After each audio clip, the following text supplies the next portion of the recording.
Grazie di avermi invitato a venire qui e concludere questo corso con questo successo di pubblico che non mi era mai capitato di avere di fronte. Il tema che affronterò nel titolo che è stato dato, che abbiamo convenuto per la verità, fa riferimento usa la parola nazionalistiche, resistenze nazionalistiche, quindi al nazionalismo. Da tempo la parola sembrava scomparsa dal lessico dell'attualità. In realtà, se si guarda la storia e il senso ancora attuale della Convenzione dell'impresa che sta dietro alla Convenzione europea e al suo sistema, il nazionalismo lo troviamo all'inizio e, non dico alla fine, ma dico all'attualità della vicenda. Perché la Convenzione europea, primo passo del processo di unificazione dell'Europa, accanto c'era quello che porterà all'Unione Europea, che all'epoca era la comunità del carbone e dell'acciaio e poi il mercato comune. All'inizio sta la Convenzione, che cade nel 1950, nell'immediato dopoguerra quindi, quando l'Europa era distrutta fisicamente, milioni di morti, distruzione totale, ma distrutta anche moralmente per le cose che aveva commesso. Questa Europa a cui facciamo riferimento, io stesso faccio riferimento quando faccio un po' di propaganda europeistica, ai valori europei. Ebbene, i valori sviluppati nella storia da una parte dell'Europa, da una parte dell'opinione pubblica e della intellettualità e i governi europei, quei valori erano stati calpestati. Quindi in una situazione di drammatica caduta di senso dell'Europa. Eppure inizia questo processo in mano a poche persone, pochi leader capaci di immaginare. E per quel che riguarda i diritti fondamentali, c'erano stati nel corso dell'ultima guerra ancora già dei segnali nel senso di indicare la protezione dei diritti fondamentali degli individui da parte degli Stati come condizione per la pace, nel senso che si indicava una delle ragioni, certo anche altre, ma una delle ragioni delle guerre, e si usciva da quella guerra, delle guerre del non rispetto da parte degli Stati dei diritti fondamentali delle persone. Condizioni quindi per la pace interna e la pace tra gli Stati. C'è nei documenti delle Nazioni Unite dell'immediato dopoguerra, c'è nel preambolo della Convenzione europea questo nesso. La difesa, la identificazione e la difesa dei diritti fondamentali come terreno su cui procedere verso una tendenziale unificazione, armonizzazione dei sistemi e del modo di funzionare dei sistemi statali, in funzione sempre di questo che oggi, soprattutto per i giovani, non sembra essere presente allo spirito quotidianamente, il timore della guerra, ma all'epoca parlare di guerra si sapeva che cosa voleva dire e consiglierei di non dimenticare che esiste sempre la possibilità di guerre. Ci sono guerre in corso in Europa, nell'ambito e contra stati del Consiglio d'Europa, guerre in corso. Ora, l'idea che era stata per primo lanciata dal presidente Roosevelt durante la guerra ancora, l'idea è che la materia dei diritti fondamentali non doveva più essere materia interna degli Stati, ma essere trasferita nella responsabilità della comunità internazionale. La comunità internazionale che doveva diventare garante della tutela dei diritti fondamentali degli individui attraverso, contro gli Stati, che eventualmente si rendessero responsabili di violazioni. Questo trasferimento a livello internazionale, poi vedremo parlando della Convenzione a livello della regione Europa, è la caratteristica fondamentale della novità che la Convenzione rappresenta. Ci sono dei precedenti, tutto sommato l'elenco dei diritti e anche una certa impostazione della Convenzione europea del 1950 corrispondono alla Dichiarazione dei diritti dell'uomo e del cittadino del 1789 francese, all'inizio della rivoluzione. Ancora l'altro giorno il Conseil costituzionale francese ha dichiarato l'incostituzionalità di una legge a proposito della frequentazione di siti islamisti, richiamando la dichiarazione dell'89, che fa parte tuttora del diritto vigente della Francia, ma del diritto vigente della Francia, nel senso che da un lato sono diritti che si pretendono, poi con l'enfasi francese su questi temi caratteristica, si pretendono universali, però strettamente interni, definiti dal legislatore nazionale, garantiti dalle autorità nazionali, giudici, governo, Parlamento, eccetera. Ecco, la novità invece del dopoguerra, e quindi della Convenzione, è che non è più materia della stretta responsabilità difesa con forza dagli Stati, stretta responsabilità degli Stati. Dicevo, diritti, un sistema che si erge e che viene disegnato contro gli Stati. Non è un caso, non è soltanto per richiamare le modalità di definire o di citare i casi giudiziari anglosassoni, che le cause, le sentenze rese da Strasburgo, dalla Corte europea, sono Tizio contro Italia, Caio contro Finlandia. E anche visivamente, se non è necessario andare a Strasburgo, se si apre il sito della Corte si vedono le udienze, nelle udienze davanti ai giudici ci sono due tavoli, uno sta seduto, a un tavolo sta seduto il governo, sovrano e tutto questo sappiamo bene, o forse ex sovrano in materia di diritti fondamentali, e all'altro tavolo sta seduto l'individuo, titolare dei suoi diritti, li fa valere con le regole processuali che sono tipiche di un procedimento giudiziario. Questa è la grande novità. Ora, la grande novità, cioè l'istituzione a livello europeo, all'epoca era una parte dell'Europa occidentale, una parte perché alcuni stati, Spagna e Portogallo in particolare, erano ancora una dittatura che non era ammessa al Consiglio d'Europa, e poi c'era tutto l'est, e ormai, secondo l'espressione di Churchill, era calata la cortina di ferro e tutto il mondo soggetto al sistema sovietico era ancora escluso. Ma comunque il nucleo era quello. Si dice nel preambolo, poi parlerò del preambolo di cui spesso ci si dimentica, ma che mi pare fondamentale invece nella Convenzione, nel preambolo si dice che si vuole promuovere una garanzia efficace dei diritti fondamentali per alcuni dei diritti della Dichiarazione universale dei diritti dell'uomo del 1948, la Dichiarazione delle Nazioni Unite. Ora, perché nel momento in cui si vuole fare un passo avanti nell'ambito europeo nella difesa dei diritti fondamentali, si dice però che si difendono alcuni dei diritti, per due ragioni.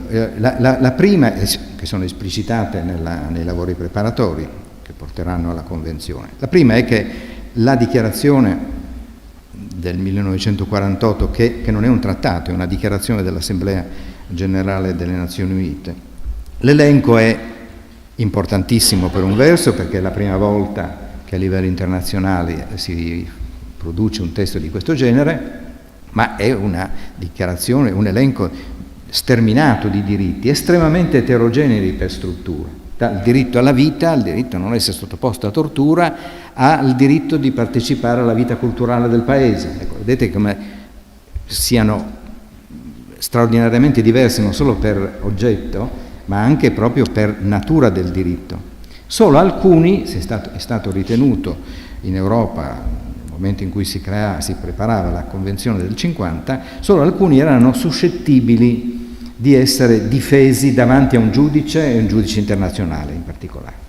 Questo ha portato, nei lavori preparatori si dice per il momento, alla esclusione di tutto il largo spettro dei diritti sociali e dei diritti non strettamente legati alla tradizione civile e politica che nasce dall'illuminismo, che nasce in Europa nel 6-700. Alcuni diritti, però, e qui è l'aspetto della forza rispetto ad altri testi internazionali, però c'è un giudice. Però l'individuo può ricorrere a quel giudice e ottenere, come è possibile, trattandosi di un livello internazionale, avendo a che fare con stati e non con individui, e ottenere protezione e giustizia. Si crea con la Convenzione non un elenco dei diritti, ma un sistema di protezione di quei diritti. È molto importante per tanti aspetti. Perché l'elenco dei diritti, tutto sommato, lo troviamo anche in Italia in particolare, lo troviamo anche nelle Costituzioni nazionali. Ma l'esistenza di un giudice fuori, e si dice che questo sistema è caratterizzato dal fatto che il controllo giurisdizionale è esterno agli Stati, gli stessi giudici che sono selezionati con una procedura che parte con l'indicazione di 3 candidati da parte dei governi, però poi hanno legittimazione nella elezione da parte dell'Assemblea parlamentare del Consiglio d'Europa e quindi hanno la legittimazione esterna e quindi l'indipendenza rispetto agli Stati. Controllo esterno, giurisdizionale.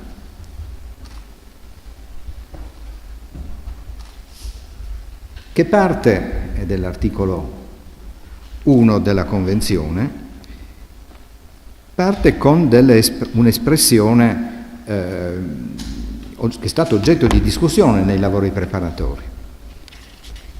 C'erano 2 tesi che si confrontavano. Dall'articolo 1, fondamentale, si doveva trarre, secondo un'impostazione, che gli Stati si assumevano l'obbligo di introdurre al loro interno una protezione dei vari diritti. L'altra impostazione, quella che è risultata vincente, con l'articolo 1, era invece di una diretta vigenza all'interno degli Stati dei diritti elencati dagli articoli 2 e seguenti. E la formula è stata quella che poi è risultata appunto adottata: gli Stati riconoscono i diritti di cui all'articolo 2, 3, 4, eccetera. Riconoscono. Allora questo apre una interessante possibilità, una notazione che mi pare di un qualche interesse, perché da un lato questi diritti sono riconosciuti e non creati, non concessi dagli Stati, quindi vengono da fuori, vengono da prima degli Stati, riconoscono, prendono atto che ci sono. Ora, da dove siano, come nascono, quale sia l'origine, è fonte di discussioni che credo non termineranno mai, di tipo storico, filosofico. Norberto Bobbio, che aveva destinato anni e anni della sua vita di studioso a questa materia, alla fine ha concluso dicendo: vabbè, adesso tanto non ci arriviamo a un'opinione comune sull'origine di questi diritti, che hanno una connotazione storica, una storicità molto forte, evidente, occupiamoci di difenderli concretamente. Ecco, di questa impostazione la Convenzione europea è, almeno nelle intenzioni, un'espressione. Come fare, senza più tanto discutere da dove nascono questi diritti, come fare per tutelarli concretamente. Però il fatto che gli Stati riconoscano non una nebulosa di diritti e libertà fondamentali, ma quelli di cui all'articolo 2 e seguenti, allora porta al fatto che nella Convenzione c'è un inizio almeno di positivizzazione di questi diritti da parte degli Stati. Per esempio, nel primo testo della Convenzione il diritto di proprietà non c'è, discussione a lungo, e poi non è inserito. Sarà inserito successivamente e subito non da tutti gli Stati ratificato questo protocollo aggiuntivo. Quindi da un lato gli Stati riconoscono come qualcosa che viene dall'esterno l'elenco dei diritti, dall'altra parte sono gli Stati stessi che descrivono quali diritti riconoscono. Siamo a cavallo tra, diciamo, il diritto naturale e la positivizzazione dei diritti. Gli Stati che descrivono i diritti che riconoscono e descrivono anche i casi, i limiti, le condizioni che rendono accettabili limitazioni o deroghe ai diritti, ad alcuni diritti elencati. Quindi una iniziale definizione per legge, la Convenzione poi viene ratificata con legge, dei diritti. Lo stile di definizione di questi, di indicazione di questi, lo stile linguistico, la definizione di questi diritti è di tipo costituzionale, nel senso che è una descrizione scarna, piena di elementi valutativi, non certo una tipizzazione stretta come può essere fatta nelle leggi. Questo è importante perché la Corte europea, il giudice quindi di questo sistema, maneggia direttamente norme di stile costituzionale senza avere come tramite tra la norma costituzionale e la decisione giudiziaria le leggi che normalmente definiscono, articolano e specificano la materia, il dato normativo da applicare. Questa è una delle ragioni di base della enorme importanza della giurisprudenza della Corte europea nel interpretare e applicare la Convenzione, come dice la Corte, in modo evolutivo e dinamico, per tenerla adeguata nell'intenzione, naturalmente, adeguata agli svolgimenti culturali, sociali dell'area europea. Dicevo, l'importanza del preambolo. L'importanza del preambolo deriva dal fatto che la Convenzione è un trattato internazionale. I trattati internazionali sono diversi, sembra banale, ma bisogna ricordarlo, hanno natura e struttura diversa dalle leggi interne, anche se poi ratificate con leggi interne entrano nell'ordinamento con una legge. I trattati internazionali sono retti da principi del diritto internazionale, in particolare dalla Convenzione di Vienna sul diritto dei trattati, che indica una serie di condizioni, insomma, di normativa relativa ai trattati e anche disposizioni sulla interpretazione dei trattati. A quelle disposizioni la Corte europea ovviamente fa riferimento perché applica un trattato internazionale. Ora, tra le norme della Convenzione di Vienna, che sono qui interessanti, c'è il richiamo al preambolo dei trattati e quindi della Convenzione. Il preambolo fa parte del contesto a cui deve fare riferimento le parti di un trattato e una Corte internazionale come il caso della Corte europea, perché la normativa relativa all'interpretazione dei trattati internazionali indica nel contesto e scopo del trattato il faro, il punto di riferimento, di orientamento dell'interprete nell'applicare il trattato e quindi nel caso nostro la Convenzione. E qual è il contenuto, un po' più lungo di quello che citerò, ma quali sono i passaggi che mi sembrano fondamentali del preambolo della Convenzione che dovrebbero essere sempre ricordati dai giudici ordinari, dagli avvocati che stimolano i giudici a orientarsi nell'applicazione della normativa rilevante, della Corte Costituzionale, del Parlamento, eccetera. Cosa dice il preambolo? Qual è lo scopo di questa Convenzione? Realizzare un'unione più stretta tra i suoi membri. Oggi i membri sono 47, scopo di tutti quelli che prendono in mano un caso che pone problema, riferimento alla materia dei diritti fondamentali, è lavorare verso la maggior unità degli Stati. Che significa maggior armonia, non dico identico modalità di difesa, ma certamente una tendenziale armonizzazione in modo che non sia significativamente diverso lo stato delle mie libertà fondamentali, del mio diritto fondamentale, quando attraverso questo pseudo confine che c'è ancora tra Italia e Francia, ad esempio, perché io sono torinese, quindi sono dall'altra parte non cito il caso vostro, cito il caso mio. Quando si attraversa il vecchio confine italo-francese in Savoia, con i cippi ancora sabaudi nel terreno, non ci si accorge più che è una frontiera, ma me ne accorgerei se fosse drasticamente rilevante la differenza sulle mie libertà e diritti per il fatto di essere con un passo in Francia o con un passo in Italia. Si tende quindi alla armonizzazione e alla maggior unità. Non si tende, secondo il preambolo, non si tende alla specificazione, alla enfatizzazione delle differenze, fosse anche differenze costituzionali. Mi rendo conto che non tutti possono essere d'accordo in questa, e certamente non è l'aria che tira, per questo ho fatto riferimento al nazionalismo. Il nazionalismo non necessariamente militare, no? Può esserci anche un nazionalismo costituzionale.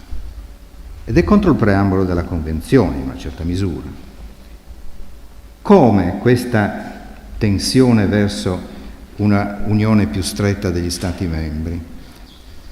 Attraverso la salvaguardia e lo sviluppo dei diritti fondamentali della persona. Sul presupposto che il sistema, l'elenco dei diritti, il senso di questi diritti e libertà fondamentali riflette una concezione, come dice il preambolo, una concezione comune, un comune rispetto dei diritti dell'uomo che sono poi il contenuto della Convenzione. Perché secondo il preambolo questi Stati, oggi 47, sono portatori di una stessa concezione dei valori fondamentali e dello Stato di diritto. Ora, è palese che già nel 1950 e poi negli anni 90, quando c'è stato il grande allargamento del Consiglio d'Europa con l'entrata dei paesi dell'ex blocco sovietico, questa comune concezione dello Stato di diritto, eccetera, non c'era. L'Italia fascista, la Germania nazista, insieme al Regno Unito, concezioni, storie e sangue ancora vivo che li separava. Però è un modo, diciamo, retorico per esprimere la tensione verso. Quindi la Convenzione, il modo di applicarla, il modo di interpretarla è, nella intenzione degli Stati, il mezzo per tutti insieme andare verso una maggior armonia sul terreno dei diritti fondamentali, diritti e libertà fondamentali. È per questo che nel preambolo e poi in tutto il sistema si cita e si costruisce un sistema di difesa collettiva dei diritti fondamentali. Non è più lo Stato singolo che garantisce riconoscendoli questi diritti, potrebbe essere così, sarebbe stato comunque un passo avanti. Singoli Stati che garantiscono ai loro cittadini o anche ai non cittadini che comunque si trovano nell'ambito della giurisdizione dello Stato, garantiscono i diritti e le libertà fondamentali, ma è una garanzia collettiva. Un'espressione di questa collettività del sistema. Negli anni 70 alcuni degli Stati europei del nord, l'Olanda, la Danimarca, la Norvegia e altri, hanno proposto un ricorso interstatale di Stati contro la Grecia. La Grecia, dopo il colpo di Stato dei colonnelli, denunciando, indicando davanti al sistema, allora era un po' più complicato, ma insomma davanti al sistema della Corte europea, denunciando la violazione da parte della Grecia di aspetti fondamentali della Convenzione. Non c'erano cittadini di quegli Stati che fossero incarcerati o torturati in Grecia, non c'erano interessi patrimoniali o d'altro genere direttamente facenti capo a quegli Stati. Quegli Stati hanno presentato un ricorso contro la Grecia come espressione dell'intenzione e del dovere collettivo di tutti gli Stati di essere cani da guardia dell'osservanza della Convenzione da parte di altri Stati. Ma è interessante questo ricorso interstatale per dire tutti sono guardiani degli altri. Non vige all'interno della Convenzione la regola, che peraltro nei trattati internazionali è normale, quello della reciprocità. La Francia viola il diritto alla protezione, la protezione della proprietà, e allora anche l'Italia è legittimata a farlo. Ecco, non funziona così, anzi tutti dovrebbero essere attenti alla violazione da parte di altri. Quando gli Stati riconoscono, come dicevo, i diritti della Convenzione, assumono degli obblighi evidentemente. Fondamentale, e vengo a un tema che può essere anche interessante soprattutto per gli avvocati, direi, tra gli obblighi che gli Stati assumono c'è quello indicato nell'articolo 13 della Convenzione di istituire al loro interno rimedi effettivi di tutela tesi a impedire che le violazioni avvengano, e se violazioni avvengono, e avvengono naturalmente, occasionalmente, cioè direi che occasionalmente è naturale che avvengano violazioni, sistemi interni di riparazione, di denuncia, nel senso di riconoscimento che la violazione è avvenuta, e di riparazione nei modi in cui la singola vicenda consente. Fa parte dei pilastri del sistema della Convenzione il fatto che all'interno di ciascuno degli Stati membri siano istituiti i rimedi interni efficaci, accessibili ed efficaci. Non basta che siano scritti nelle leggi. A proposito di questo, non basta che siano iscritti nelle leggi. Nella giurisprudenza della Corte europea si trova ripetuta 1000 volte una formula che mi pare particolarmente importante, illuminante del sistema. La Corte è istituita per proteggere diritti concreti effettivi, non teorici illusori. Questa è la formula che poi con i computer viene facilmente ripetuta in molte sentenze. Concreti effettivi, non teorici illusori. Ora, non vorrei infastidire i giuristi presenti, ma teorici e illusori sono i diritti scritti nelle leggi. È utile che siano scritti nelle leggi, ma restano teorici e illusori se sono scritti nelle leggi. Diventano concreti e effettivi se quelle leggi sono applicate e vivono concretamente in modo tale da essere compatibili con i diritti e le libertà degli individui nelle loro singole vicende, il che non è ovvio, richiede istituzioni, strumenti, denari, politiche di implementazione in concreto dei diritti concreti e effettivi. A quei diritti concreti e effettivi devono essere, rispetto a questi, devono essere efficaci i rimedi interni. Rimedi interni che, se ci sono, vanno poi utilizzati, e vengo all'esaurimento delle vie interne. Condizione di accesso alla Corte europea è di aver esaurito le vie interne, cioè di aver dato allo Stato l'opportunità di riparare le violazioni se ci sono state, aver percorso all'interno della struttura statale le possibilità di ottenere giustizia, di ottenere la dichiarazione, la riparazione delle violazioni della Convenzione. Ora, questa spiegazione del perché c'è l'obbligo di esaurire le vie interne va anche, diciamo così, arricchita con un'altra ovvia considerazione. È inimmaginabile che una Corte istituita a Strasburgo, al centro più o meno di un continente con 700 e più milioni di cittadini, più tutti, diciamo, gli ospiti, cioè tutti quelli che, anche irregolari. Una piccola nota: il più irregolare degli irregolari che sbarca a Lampedusa è coperto dalla Convenzione europea dei diritti umani, perché è un uomo o una donna. Questa è la logica del sistema.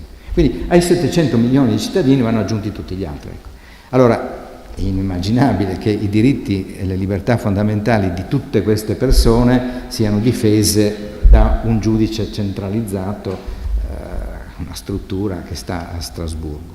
Ma non è solo questa la ragione dell'obbligo che gli Stati hanno di istituire e far vivere concretamente un sistema di protezione interna, è quell'altro piuttosto, quello di cui parlavo prima.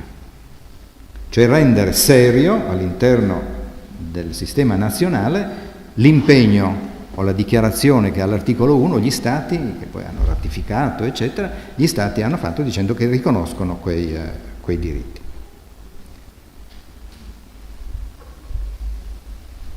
Questo sistema dell'esistenza di ricorsi interni efficaci, non necessariamente giurisdizionali, normalmente lo sono, ma in alcune condizioni almeno non è necessario che lo siano. L'esistenza di ricorsi interni, la loro efficacia in concreto, l'obbligo di esaurirli è il complesso delle condizioni che fanno parlare di sussidiarietà del sistema europeo. La sussidiarietà intesa in questo modo, cioè come la descrive la Convenzione, la Corte europea interviene dopo e se il sistema di ricorsi interni non ha funzionato, è diverso dalla sussidiarietà dei trattati dell'Unione Europea. La parola è la stessa, significato completamente diverso, perché nel sistema dell'Unione Europea la sussidiarietà significa che il livello europeo sta un passo indietro e interviene solo se il livello, diciamo, inferiore, insomma, il livello statale degli Stati membri non è in grado di offrire diciamo una soddisfazione a esigenze comuni sufficienti. Qui è il contrario, perché in realtà questo sistema di ricorsi interni da esaurire deve essere tale da offrire a livello nazionale la stessa protezione che darebbe la Corte europea e quindi la giurisprudenza della Corte europea. Quando si dice il livello interno, il ricorso interno deve essere tale da garantire efficacia alla tutela, efficacia rispetto alla Convenzione. Se non lo è, interverrà la Corte, ovviamente secondo la propria giurisprudenza. E quindi il riflesso continuo tra l'interpretazione, come si dice, l'interpretazione adeguatrice delle leggi interne rispetto alla Convenzione fa parte, è una conseguenza del principio per cui bisogna che ci siano ricorsi interni efficaci e bisogna esaurirli. Sarebbe disfunzionale, non sarebbe ragionevole all'interno di questa logica se si consentisse che il ricorso interno deve essere esaurito, ma secondo una logica, secondo una giurisprudenza diversa, in contrasto, limitatrice, rispetto a quella della Corte europea. Perché dico limitatrice? Perché se fosse invece tale da offrire una maggior tutela, allora è la Convenzione stessa che assicura la prevalenza del diritto interno, delle prassi interne rispetto a quelle convenzionali. La Convenzione all'articolo 32 della Convenzione stabilisce che la Corte è competente a sciogliere tutte le questioni relative ai casi concreti, sottoposti normalmente da un ricorso individuale, attinenti alla interpretazione e applicazione della Convenzione. È molto importante, non è casuale, che l'articolo 32 metta insieme interpretazione e applicazione. Avrebbe potuto dire applicazione e interpretazione, il contrario. Perché? Perché la Corte lavora attraverso la decisione di ricorsi individuali. I ricorsi individuali sono, come si strutturano? L'individuo che lamenta una violazione di un suo diritto, di una sua libertà fondamentale, racconta una storia, una sua storia concreta e poi dice: ho fatto ricorso ai giudici nazionali e non mi hanno dato soddisfazione. Sto semplificando, ma l'importante è che la Corte europea ha davanti a sé una storia umana, talora di un interesse straordinario, direi non giudiziario, umano, anche quei ricorsi che sono dichiarati inammissibili, ma la realtà è molto più varia di quello che si può immaginare stando a tavolino. Insomma. Una storia concreta e poi ha degli atti giudiziari, fino in Italia, fino alla Corte di Cassazione, che diciamo si confronta con quella realtà umana per dire violazione o non violazione a seconda dei casi. La Corte europea, nel momento in cui applica la Convenzione a quel caso, ne offre l'interpretazione che si ritiene corretta o adeguata della Convenzione nell'articolo, negli articoli che vengono in discorso. Questo modo di produrre giurisprudenza è significativamente diverso da ciò che il giudice nazionale, soprattutto in sistemi di civil law come quelli continentali, italiano in particolare, il modo in cui il giudice di questi sistemi opera o pretende di operare. Ci sono i grandi pilastri che si insegnano nelle facoltà di giurisprudenza agli studenti, che poi non sono così veri quando si lavora davvero, ma che comunque sono radicalmente diversi da come lavora la Corte europea. La quale Corte europea non solo maneggia come all'origine insomma, del materiale normativo che ha di fronte, quei testi, quelle descrizioni dei diritti e delle libertà di cui ho prima detto sono in stile costituzionale, quindi lasciano ampio margine al giudice per riempire quelle formule, ma lavora coi propri precedenti,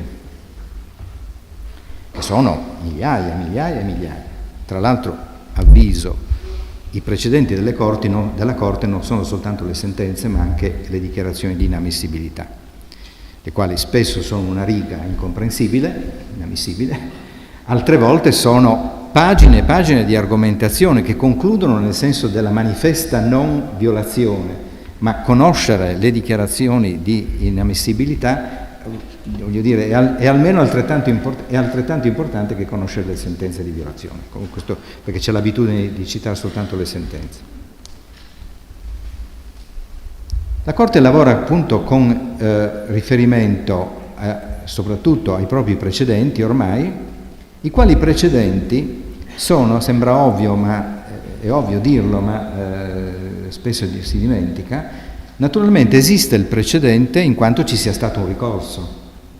Se non ci sono ricorsi non ci sono sentenze, evidentemente. Le ragioni per cui non ci sono i ricorsi, nonostante che ci siano violazioni, sono infinite. Bisogna avere interesse, voglia di fare il ricorso.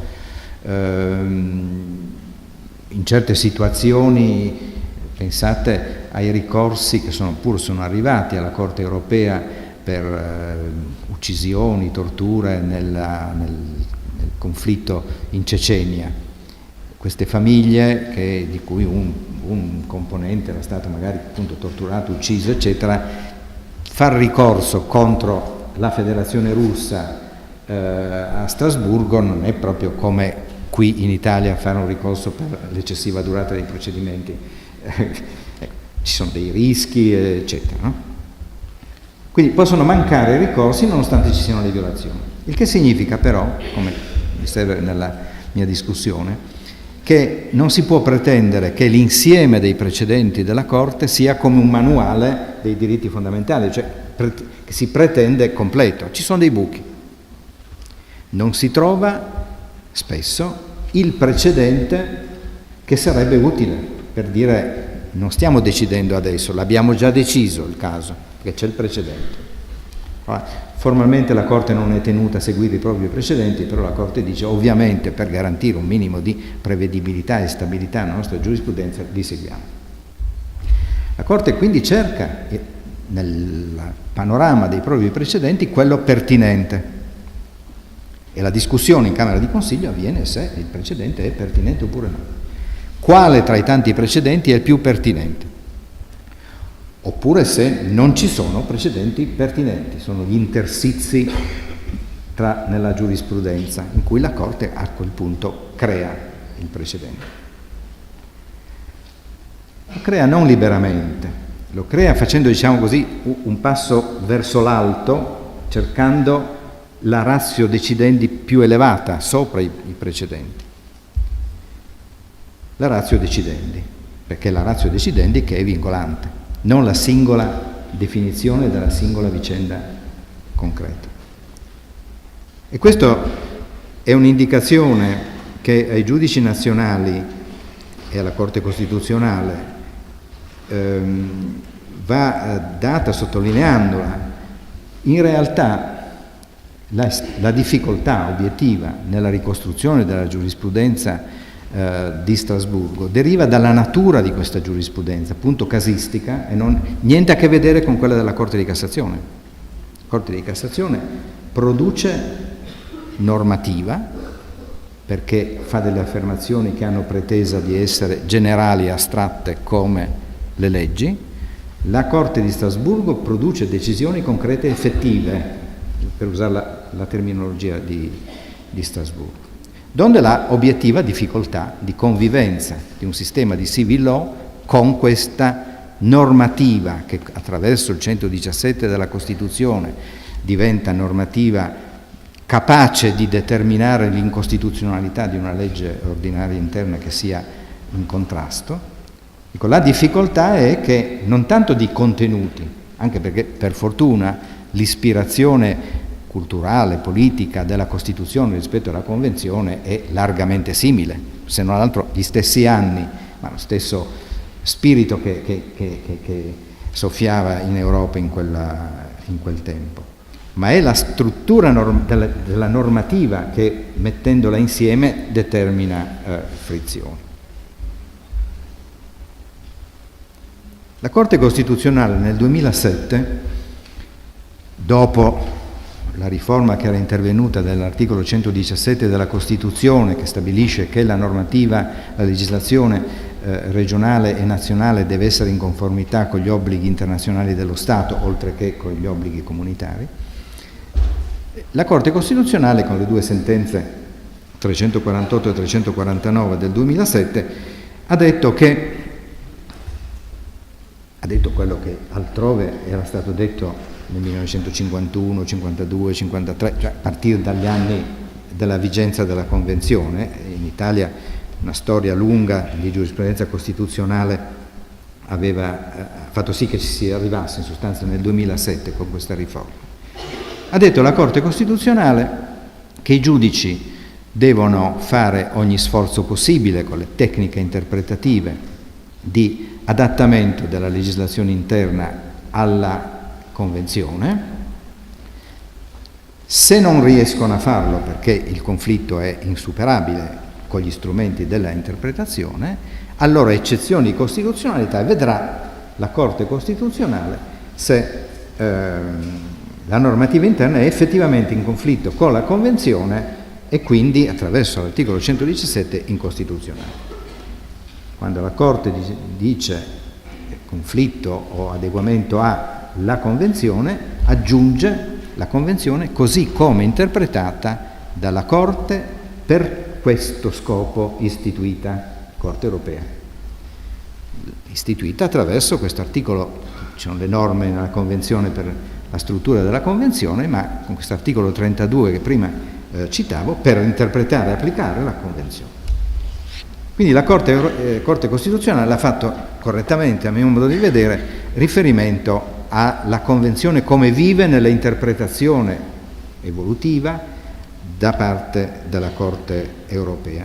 Però io ho l'impressione, anche per il seguito che queste sentenze hanno poi avuto, che la Corte Costituzionale, vivendo a Roma, a 2 passi dalla Cassazione, pensasse al tipo di interpretazione che produce la Corte di Cassazione, massime, no? Ma la giurisprudenza della Corte di Cassazione è massimabile. Perché? Perché sono affermazioni generali astratte. La giurisprudenza della Corte europea non è massimabile, bisogna farlo con estrema prudenza, e non sono mai 2 righe, ma mezza pagina, perché bisogna raccontare un po' il fatto. Perché quando la Corte Costituzionale dice così come interpretata, come se fosse quindi subito dopo un fatto di pura applicazione, la Cassazione ha detto che il termine previsto dall'articolo X del codice è a pena di decadenza, ha detto così, e quindi è a pena di decadenza, non più margine. E invece quando si dice così come interpretata dalla Corte europea, lungi dal finire il discorso si apre. Perché è vero che, a mio modo di vedere, l'obbligo di adeguarsi alla giurisprudenza della Corte europea è un obbligo fermo, assoluto, attraverso il 117 e il 32 della Convenzione. Ma è anche vero che il contenuto, il punto di riferimento di quest'obbligo è estremamente difficile da ricostruire, è elastico, è mobile, nel tempo si sviluppa, il che non è come dire che allora l'obbligo è flessibile, e che si prende atto che la natura del punto di riferimento di quest'obbligo è diverso da quella a cui siamo abituati e richiede un'attenta ricostruzione.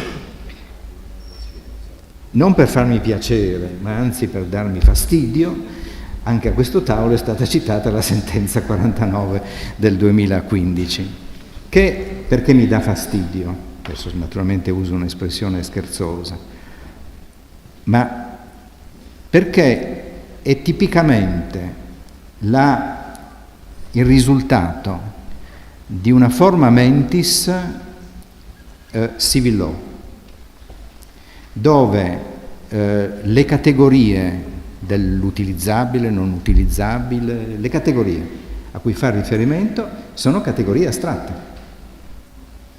E allora il tentativo della Corte Costituzionale con la 49/2015 di enucleare quel che della giurisprudenza di Strasburgo bisogna prendere atto come vincolante, quel poco che, e quel tanto che per caselle, per etichette, invece non è vincolante, con errori.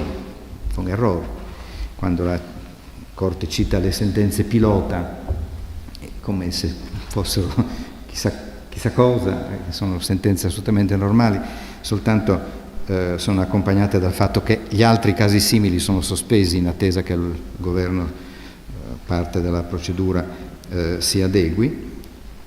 Quelli sono, diciamo, errori da non conoscenza del sistema di Strasburgo.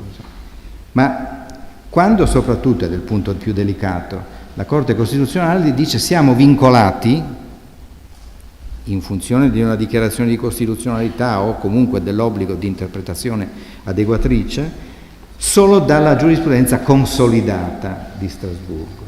Bene, la giurisprudenza di Strasburgo è sempre consolidata, basta una sentenza su un certo tema, ci sono certi temi che vengono molto raramente, è sempre consolidata fino a quando la Grande Chambre non la rovescia. È sempre consolidata sia stata espressa in una sentenza di una Camera o di una sentenza della Grande Chambre. Per cambiare giurisprudenza c'è il meccanismo per cui le sezioni rinviano alla Grande Chambre, che è composta di 17 giudici e lavora con una procedura particolarmente pesante, attenta, insomma. Ma non c'è differenza quanto a vincolatività del precedente, sia all'interno nei confronti della Corte, sia all'esterno per quel che riguarda l'adeguamento necessario. Il fatto è che bisogna avere la pazienza, e la Corte Costituzionale recentemente, nella sentenza di un mese fa circa sulla legge Severino, la pazienza di andare a cercare le tante sentenze della Corte europea, anche non puntuali rispetto al tema da decidere, ma che tutte insieme indicano la ratio decidendi. Quella sì è vincolante. Perché è vincolante? Vincolante perché abbiamo ratificato la partecipazione a un sistema che è questo. E se non partecipiamo correttamente, se diciamo che una parte ci va e l'altra no, noi siamo in violazione degli obblighi internazionali che abbiamo assunti. Ora, non è soltanto questione dell'articolo 117 della Costituzione, è che noi facciamo parte e non possiamo non far parte del Consiglio d'Europa e dell'Unione Europea. Gli uni e gli altri richiedono la fedeltà al sistema della Convenzione Europea. La Turchia, ad un certo punto, anni fa, poi le cose sono andate diversamente, anni fa, volendo spingere la procedura per entrare nell'Unione Europea, ha cominciato a regolarmente eseguire le sentenze della Corte Europea di Strasburgo. Altro ordinamento internazionale, altra storia apparentemente, ma i tavoli in Europa, pur diversi, uno richiama l'altro. Perché? Perché se no non entrava e non è entrata nell'Unione. E così a rovescio riguarda l'Italia. Quando ho visto con un'enorme preoccupazione, sia nelle sentenze del 2007 che nella 49 del 2015, menzionare che in caso di conflitto insanabile tra la giurisprudenza di Strasburgo e la Costituzione, che per quanto di elevatissimo livello è un atto nazionale e non europeo, in caso di conflitto insanabile, la norma, quella parte di norma della legge di ratifica che consentirebbe il conflitto, verrebbe espunta dal sistema secondo le regole ordinarie. Ecco, se mai la Corte Costituzionale espungesse dal sistema una parte della legge di ratifica del 1955, quando aveva ratificato la Convenzione, si porrebbe il problema se l'Italia è ancora nel Consiglio d'Europa, se l'Italia è ancora per conseguenza nell'Unione Europea. Concludo. Lo dicevo, nazionalismo. Prima che il Regno Unito iniziasse la procedura per uscire dall'Unione Europea, col referendum recente, il Regno Unito ha cominciato col non eseguire alcune sentenze di Strasburgo in materia di espulsione di terroristi o sospettati di terrorismo e di voto negato ai detenuti. Alcune sentenze, anche dal punto di vista di opinione pubblica, diciamo sensibili, al non eseguire. L'Italia non ha eseguito decisioni della Corte Europea. L'Italia ha espulso in Tunisia, nel periodo del governo di Ben Ali, ha espulso delle persone condannate per non terrorismo, era una questione di finanziamento, ma comunque ambito del terrorismo, che avevano scontato la pena e che, dovendo essere liberati, vennero espulsi in Tunisia nonostante l'esplicito provvedimento della Corte che diceva che in attesa della decisione non dovevano essere espulsi. Sono stati espulsi. La stampa italiana non ne ha dato notizia come se fosse una bagatella, ma a Strasburgo l'Italia è menzionata come, insieme alla Turchia, insieme alla Georgia, insieme alla Russia e adesso insieme al Regno Unito, come in violazione dell'esecuzione. Qual è la giustificazione di questo rifiuto di eseguire singole sentenze o della costruzione spesso molto enfatica di controlimiti costituzionali? Il presupposto è la prevalenza degli interessi nazionali, che non sono necessariamente interessi, come dire, concreti in euro o di tutela del territorio nazionale rispetto ai confini, eccetera. C'è anche, ed è molto più nobile da spendere nella discussione, il richiamo alle tradizioni nazionali. Ecco, nella sua modestia, il preambolo della Convenzione ci indica il dato normativo, non politico, non culturale del 1950, ma tecnicamente, giuridicamente vincolante per l'interprete, che non ha le tradizioni nazionali. Naturalmente ci sono dei limiti, ci sono dei conflitti insuperabili, ma nei limiti in cui ogni sforzo è possibile fare, va fatto non a tutela delle tradizioni nazionali, finlandesi, islandesi, portoghesi o italiane, ma verso la maggiore unificazione per consentire che quando attraversiamo un confine che non vediamo più adesso in Europa, non ci si possa dire che un diritto e una libertà che avevamo prima non ce l'abbiamo più, o viceversa. Grazie.